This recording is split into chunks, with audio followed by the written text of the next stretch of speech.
Night falls, and the wind blows. The first, melodic notes of that sinister song are carried across the mountains towards me, and a wave of cold fear shivers through my veins. I have a couple of Bible passages memorized. It still all seems so bizarre to me. But I mean, hey, if it works, it works. I mutter them to myself over and over as I watch for any signs of an approaching. An approaching what? Exactly, what am I fighting here? Demons, I suppose, or demon, if Yuri's theory is correct. But are they? Are they really demons in the way that I am to assume they are? That same singing from the previous night ebbs and flows with the tides of the wind, a deep, low line of voice that rumbles the bones, interspersed with harmonious, beautiful chords. It's different tonight, though. It's ever so slightly sharper. It sounds just a little less like a song I am simply hearing, as opposed to a song that is being sung to me. But for the first 2 hours of the night, nothing further happens. A modest tumble of stone across the gorge sends my heart rate into temporary overdrive.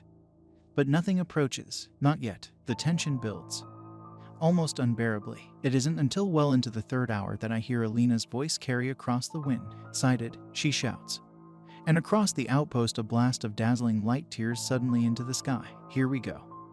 I wince, knuckles white on the weapon. A part of me is almost relieved to have that brutal building tension finally crack. It's a far clearer night tonight, and I can see further down the cliffside into the abyss. A ripple of dark wind crashes like water into the mountain down below, and this wind carries with it a shadow, clambering with speed and determination up the rock towards the outpost walls. Fuck, I shout out loud as I angle the weapon down with a clank, hauling up the lever to the side and taking quick aim. Despite the cold, I am sweating, and the forearms of my jacket are currently rolled up to the elbows. The hairs across my forearms all react to the crackle and sudden electricity as I fire, and the spotlight gun sends a blast of concentrated, sunlight-style energy down towards the approaching assailant. I miss, and the creature draws closer. I catch glimpses of disturbingly human-like arms and hands bursting from the sides of the demon's form as it tears up the mountainside. I bring the weapon round with another mechanical clank, and the beam passes right through it, bursting the creature into shadowy flakes and smoke. Pieces clatter from the obliterated demon and rattle back down the rock. And the night is clear enough and the monster close enough for me to actually see the cause of the rattling. This time, they are bones. As the demon is destroyed, burnt bones are sent clattering out from its ruin. Ribs and pieces of spine and others, too. They vanish back down into the shadow pretty promptly. But they were bones all right. I'm sure of it. And so it goes. I do my best to keep the demons in the dark at bay. This is my task. This is my duty, and these are my orders. I cannot help but recall particular words of Christians as I blast these monsters to kingdom come. There was a Sikh stationed here once. He lost his sight, and then the next night, he simply disappeared. Disappeared. How? And why? What happened to him exactly? Here on mountainside. One of the enemy below screams with the wind as the light tears it into 1,000 pieces. And as the night progresses, as we enter into those hours the furthest from the lights of dusk and dawn, I watch as something clambers steadily up the mountainside opposite. Not the drop directly beneath me. I mutter a phrase from Corinthians and aim the weapon up high with a series of mechanical clicks and clanks. Electricity judders through my veins as the light is sent soaring out towards it. But this demon acts differently to the others. It is difficult, almost impossible to focus on these creatures, such as the fluidity of their forms, but this one is more difficult still. It spreads out wide into the shape of a circle, and the beam passes harmlessly through its center. I direct the weapon this way and that, but each time the entity on the opposite mountain distorts and shimmers through various dreamlike shapes to avoid it, and by doing so, my faith in the weapon's ability falters. Sweat leaks in little rivulets down my back, and a voice I recognize whispers into my ear. The voice is my brother's, made all the more alarming by the fact that my brother has been dead for 10 long years. I miss you, Adam, he says. No, it's not him, it's them. My heart pounds in pain and longing, fear and anger. I'd give anything to call back to him, to talk to him one last time, but I cannot. Of course, I cannot, too. Do not engage verbally or physically with the enemy. I shout out the passage from the previous night, the one with the trumpets, a passage of defiance. Adam, lay down your weapon and come to the edge. The dwellers in the outpost are lying to you. You seek the truth, and I can provide it. As with before, when my brother's voice says I, it comes as two words, sounding as if he is saying we with the exact same breath. I grit my teeth, eyes wide and knuckles cracked as I mutter the passage again and again, over and over, my breath clouding in the blasts of the beam. My brother's voice whispers further. I know you are scared, and I am sorry for the fears I have caused you. But ask yourself where the true enemy lies. I seek nothing but safety, sanctuary, and peace, but I do not listen. I push aside these intrusive words and battle on through the night, keeping at bay every creeping threat to the outpost. The beam from another turret comes to my aid. I do not know whose it is. Christians, perhaps.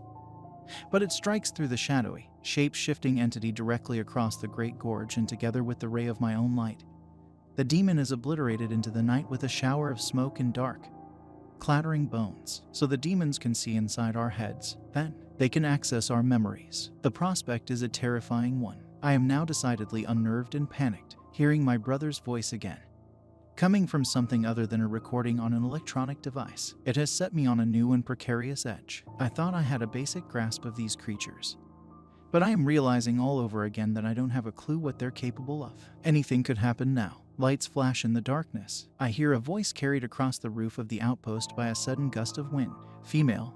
Alina. No doubt, and I feel a stab of bitter frustration as I swing the mechanical weapon around with a clank. She's been here for a long time. That much is clear. How long exactly? I'm not sure, but it could be anything up to 2 months, potentially longer. Charlie's been here for 4 weeks. That's what he said, and he's NATO, so surely he should only be doing 2. And April seems to be under the impression that Alina has some secrets to hide. I shake my head and mutter a curse under my breath. The system here seems to be in all sorts of shambles. Perhaps our respective commands don't really give a damn. All things considered, provided that the outpost fulfills its most basic quota of 6 warm bodies to defend it. But I digress. Alina has been here a long time.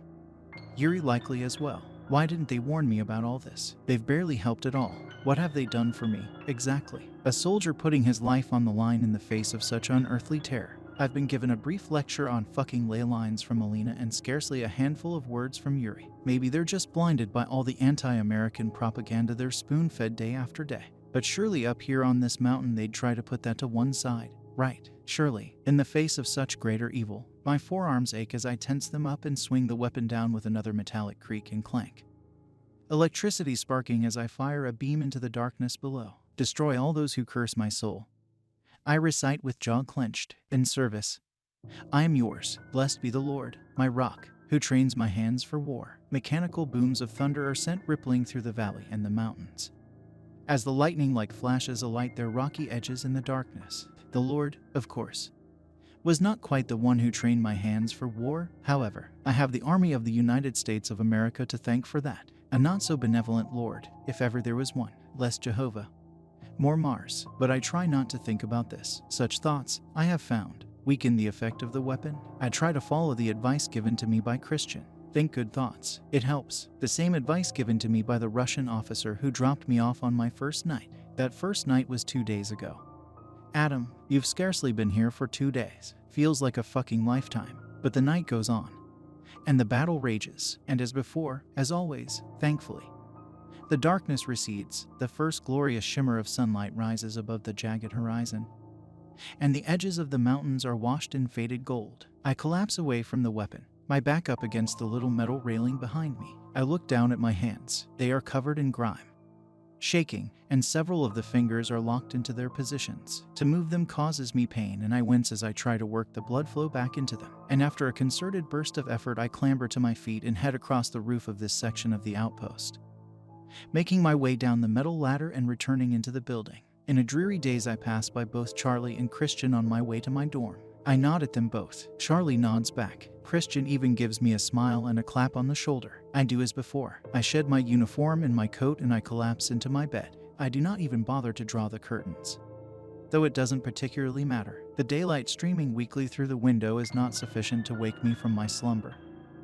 and my sleep is deep, and as with the previous night, unsettling. I awaken with a groan at 2 p.m., earlier than yesterday. There's no blissful ignorance as I return to the land of the living this morning, and I am instead instantly aware of where I am, and what my purpose is here, and what I'll need to do again tonight. I groan a little louder, rubbing my hands across my eyes, smelling the grease and grime across them as I do so. I need to start washing a little better before bed. This can't be healthy. I clean up and dress for the day, leaving my dorm and heading through the kitchen canteen to grab some breakfast. A generator hums quietly in one corner as I cook some eggs and beans and bring them through to the main room. To the hexagon. Alina isn't here. Eating something out of a bowl at the side of the room, she glances up from her crossword at my approach, but does not make any kind of greeting. April is in here also. At the room's opposite side, she's fiddling with a small radio, the pieces of which lay scattered across one of the tables. "Hey Adam," she says to me. "Good sleep?" "No," I reply. "Not really, but it served its purpose." "That's the spirit," she replies as she tinkers. "Say, you aren't an engineer, are you?" "No, sorry, no worries. Thought it was worth asking." "Yuri is, but you know, he's a miserable bastard." Alina looks up again and swallows her mouthful of food. She jabs the hand with the spoon in it over to where April is sitting. "Yuri will fix your radio. Get off your high horse and ask him. He will do this." April snorts and shakes her head. "No, he won't. He'll swear at me in Russian and leave me to suffer. He isn't a good person." Alina seems to take offense to this. "Yuri does what is best for good of the outpost. You need him to fix radio. He will fix radio. This is Russian good person. American good person means fake smiles and hollow laughter all day 24 hours. How very cliché." I mutter, a Russian with an anti-Americanism complex. Alina's cold, pale eyes flicker over to mine, and I get the uneasy sense that a great weight was just dropped on top of me. She puts down her bowl and gets to her feet. A slow motion, one that serves to draw out the tension. But this woman doesn't scare me, not after the horrors of the night. "You are not typical recruit we get sent here, Adam," she says. I note that this could be the first time she's addressed me by my actual name. "No," I ask. "No," she replies. "You are timid. You have angsty aura, unsettled, childlike. You are putting the Outpost Coalition in danger with your presence." I stare at her, irritated, but doing my best not to seem fazed. I force out some laughter and fold my arms. "You've got me all wrong. How am I putting the outpost in danger?" "Exactly. I just helped successfully defend it. You know how many demons I destroyed last night." Alina doesn't respond. She only watches me, searching me with those arctic eyes. I shift uncomfortably. April chimes in. "Oh, leave him alone, Alina. You bully. He's doing his best." This seems to make her particularly angry. The bully comment. A flash of genuine fury crosses her face and I watch her body twitch. Her fists clench, just for a moment. My throat dries and I get a quick, modest burst of adrenaline, but nothing happens. Alina closes her eyes and takes a breath. And then she simply strides from the room, down one of the corridors and towards another section of the outpost. I untense my muscles and bring myself down into a seat near April with a grunt, to actually go ahead and eat my breakfast. We sit there for a while in comfortable silence, me eating and April working away at her radio. She presses a button and it cracks and fizzles. She sighs. "These things are temperamental at best," she says, shaking it in her hand. "They don't work like they're supposed to up here, in this environment." And mine's died completely. I look at her. "April, tell me, how long have you been here exactly?" "At the outpost, just over a week," she replies. "Just over a week. And Charlie's been here for 4. Is that right?" She nods. "But I thought NATO personnel were only required to do 2. "Yeah," she says uneasily. "But you know how it is. They tell you one thing and then they change it. And to be fair, I think Charlie actually volunteered to stay longer. I think he wants to do 2 months. Like the Russians." Why would he want that?" April shrugs again. "I think he just liked the thrill." "The thrill?" I shake my head. "And what about Christian, then?" "So, Christian's been here before. He's only on his 2nd week right now, but he keeps coming back. I think he's been more or less alternating groups of weeks for about a year." "A year? Yeah, maybe more, even. A year. Why would he do that? Why would he keep coming back? Is this of his own choosing? Or are his superiors forcing him back all the time?" "Our superiors, I guess." "So what about Alina?" "You sure ask a lot of questions, Adam." "Well, maybe that's because no one tells me anything." Okay. Geez, I don't know how long Alina's been here. She won't tell me. Don't really know anything about her. But she hates me. That much is pretty obvious. The thing is though, Adam, I think she's been here for a long time. Like, really long. You can tell in the way she speaks to Christian that the two go way back. But I think she's been here for longer than he has, and I'm not convinced that she's taking any time off either. There's something that scares me about that one. And I'm not just talking about that nasty scar. So, Christian won't tell you anything either. Why not? I don't know. I think that he and the Russians are keeping secrets from us, from the Americans. I don't get it. Why would they do that? And Christian is a nice guy. He's a NATO soldier, for God's sake. April just puts out her hands. Listen, come take a look at this. All right. She stands up and checks down the corridor that Alina left through. before beckoning me over to the side of the room, to the section of wall with the little framed photographs across them. You want to see something really weird? I don't know what could possibly be weirder than what I've already seen, but sure, go for it. She leads me through a door in the wall to a small back room. It's basically a storage unit with lots of shelves. And it's full of dusty photographs, many of which have been framed. Some are kept in stacked piles. Others hang on the limited wall space. She points to one such photo. Take a look at this one. You recognize anybody? I squint at it. It's a picture of a squad of 6 people out the front of the outpost. The enormous weapon on the outpost's roof can be seen in the background. In the foreground stand 3 people, with 3 others crouched down at the front. 5 men, 1 woman. They're all grinning in this picture, which makes the woman initially quite hard to identify. The quality is unusual also, quite grainy looking, but the scar, once you think to look for it, is obvious. It's Alina. All right, her hair's different, and she seems a bit younger, but she still looks pretty much the same. Oh, it's a picture of Alina and the rest of the team. They're all different people. Yeah, but that's not the weird part. Check this. April again glances around, peering back out through the door before moving to unhook the picture frame from the wall. She turns it over and adjusts the clips until she is able to fully slide the photograph out from the frame. She flips it, revealing a scrawled line in pen near the bottom. Read this, she says. Look at the date. I take it from her. The handwriting is poor, but in thin black ink are a series of initials and a date. SGH 1987. SGH 1987. I furrow my brow at her. 1987. Think about it. That would make this picture 35 years old. What the fuck are we supposed to take from that? That Alina's been here for 35 years. At least, and I mean, just look at her. You have to be 18 to join the army, right? So let's assume that in this picture she is, at the absolute lowest, 18. Does the Alina you know look like a 53-year-old woman? Well, no. I reply uneasily. Obviously, Alina isn't 53 years old. Then what the fuck is she doing in a picture from 1987? I consider this, flipping it over, looking from the picture to the writing and back. No way, I murmur. This can't be right. There are loads of good explanations for this. Maybe it's not Alina. Maybe SGH just wrote 1987 on the back for a joke. There's no way this pic is from so long ago. Why would anybody do that? April asks me, intently. Where's the joke? Well, I don't know. Maybe it's a Russian reference. Did anything of significance happen in 1987? I shake my head. It's just pen and paper. April, you can write any old numbers on photographs. Doesn't mean they're actually from that date. April grimaces. There's something they're not telling us. Adam, the Russians, they're keeping something from us. And if I was a betting woman, I'd say it had to do with the outpost. I consider this as we return back into the main room, as April and I shoot the shit and talk about our lives back home. She's from a little further south than I.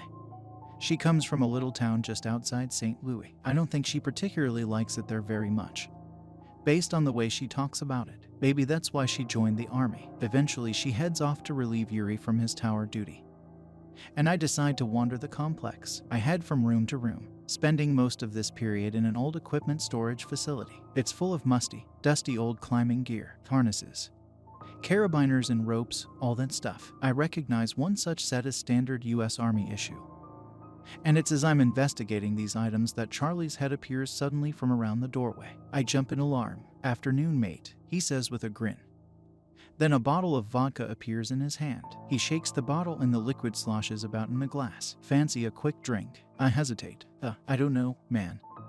I tell him, is that really such a good idea? Come on, he says, just a little, just to wet the whistle. 1 or 2. He gives the bottle another tempting shake. I hesitate. Sure, I reply after a beat. Why not? A few hours pass. These hours comprise myself, Charlie, and Christian sharing 1 or 2 modest drinks in the hexagon. Yuri partakes also, though he keeps to himself and sits by one of the room's windows, nursing thirstily from a bottle. Vikasno, he mutters to himself as he finishes it off, dropping the bottle to the floor with a glassy clank and staggering up and out of his seat, stumbling towards the low little table that Christian, Charlie and I are sat around to grab another to take away. But that's just the thing, lads. Listen, I'm serious. Listen, Charlie slurs as I knock over a can of questionable Russian beer with the back of my hand. Christian interrupts with his best impression of Charlie's accent. For real, lads. Oh, I'm not kidding ya. It's a bloody mess, all right. Alcohol splurts from my lips as I struggle to hold back laughter. And Charlie slams a fist down onto the table with rich amusement, sending the hordes of glasses and cans rattling and knocking into each other. One or two of the emptier cans fall on their sides and roll to the floor. "If you weren't such a nice bloke, I'd knock you the fuck out." "Christian," he says, just a little too loudly. Christian shakes his head and wipes some froth from his beard, then waggles his finger in Charlie's face. No, you wouldn't, my friend. Such violence is not for the good vibes." Yes, he corrects himself. Such violence is not good for good vibes. It disturbs, he hiccups. Disturbs the demons. Or demon, singular, right? Yuri, I say, leaning back and calling over to the Russian in the corner. He spits on the ground and waves a hand. "Nevsi Raven," the man mutters. My mood sours. I throw out a hand. "What's your problem, man? Why don't you like me? Give me a chance for fuck's sake. I'm doing my best here." "Hey, chill out, mate," Charlie says, putting out a hand, a drunken blink rolling across his face from one eye to the other. "Don't be so American." "You know, the hell's that meant to mean?" I ask him as Yuri staggers to his feet. Nothing personal. Like, Charlie says, his eyebrows shooting up as he reaches for another sip of vodka. "I just mean like, you know, needing to be liked and that. Don't stress it. He'll warm to you in time." "I'm not sure if he will."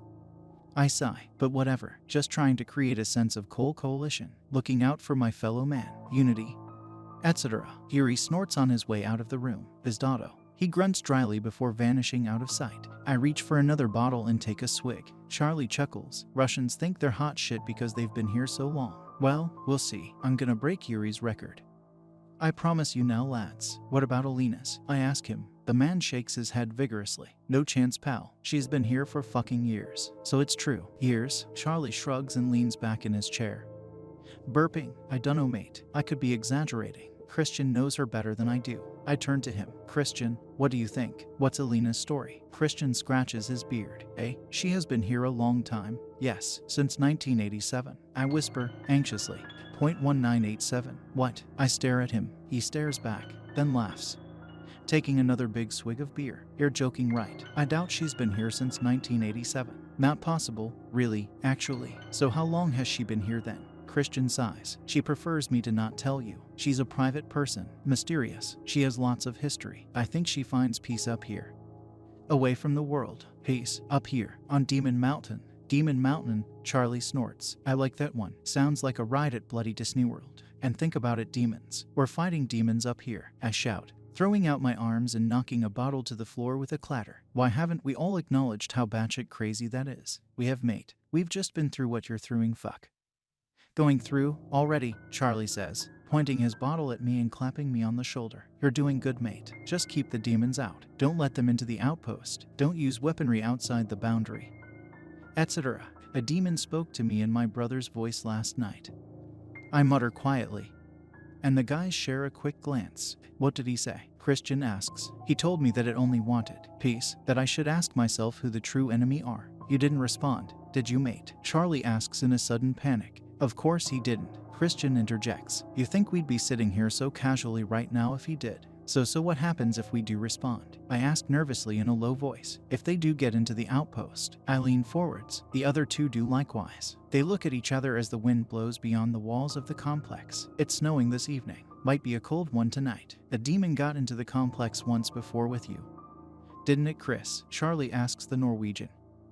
And the man nods. "That was a terrible night, Adam. One of the worst nights of my life." He sighs and sets his bottle back onto the table. "And believe me, I've had some low-quality nights." Alina was there also. It was like taking away the mosquito net by the banks of a tropical river. Charlie nods somberly and takes another sip, staring off into space. "Poetic, mate." I press him. "And how long ago was this worst night of your life? When was this?" "Exactly." Christian rubs his fingers over his eyes. "I am not sure. 2 years. Maybe 2 years. So you've been here that long?" I ask him. "No," he replies. "I come and go. I consider this." So that confirms some of what April was saying earlier. Christian comes and goes. Alina has been here for at least 2 years. Quite likely longer. I need more information. "And Alina," I begin, whispering now, though Charlie seems amused by this. "It's all right, mate." He slurs. "She ain't gonna hear you. Speak your mind." He winks at Christian. "I certainly know what's on my mind, lads." He puts his hands out in front of his chest, making the international gesture for massive boobs. This sets Christian roaring with laughter. And I cannot help but join in. Charlie, Christian laughs. You are a bad man. You shouldn't speak like that of our comrade. What? Charlie says defensively, giving us his best innocent face. I'm just saying. I'd love to have a go on those fucking tits. He elbows me. Wouldn't you, Adam? I laugh drunkenly and shrug. I'm not sure, man. She kinda scares me. This sets the guys laughing even harder, though. I suppose. I put on my best British accent. She does have a lovely big pair of knockers. What the fuck is going on in here? Says Alina from just behind me. And the three of us shout out in alarm and stagger up to our feet in an instant. Bottles and glasses clinking and knocking and tipping, rolling noisily across the little table and clattering to the floor. She stares with fury at the enormous collection of bottles and emptied cans across the table, chairs and floor. She looks between us, her gaze sharp and terrifying. You stupid assholes, she shouts in her thick accent. What the hell have you done? The look she gives to Charlie and I convey basically her disgust, but the glance she gives to Christian is full of disappointment. I cringe from the second-hand disapproval. Christian chuckles awkwardly. Look, Alina, maybe this got a little out of hand. Do any of you idiots know what time it is? She asks, throwing a hand out towards the window. We have 1 hour until sunset. 1 hour. Tension ripples around the room. No, Charlie mutters, squinting and blinking at his watch. He is the only one wearing one. No, we've got ages, haven't we? I made it at least 3 or 4. He trails off. Alina does not say anything. She just puts a hand to her head. Where is Yuri? She asks quietly, with her eyes closed. Tell me he did not have access to this alcohol. No one replies. Fuck, she shouts. Well, you all need to sober up. Fucking quick too. She claps her hands in our faces. Move, and move we do. Stumbling and tripping, trying to keep out the sudden panic attacking the back of our minds. Shit, is all I can think, as I feel the alcohol sweat start to butt across my body. Shit.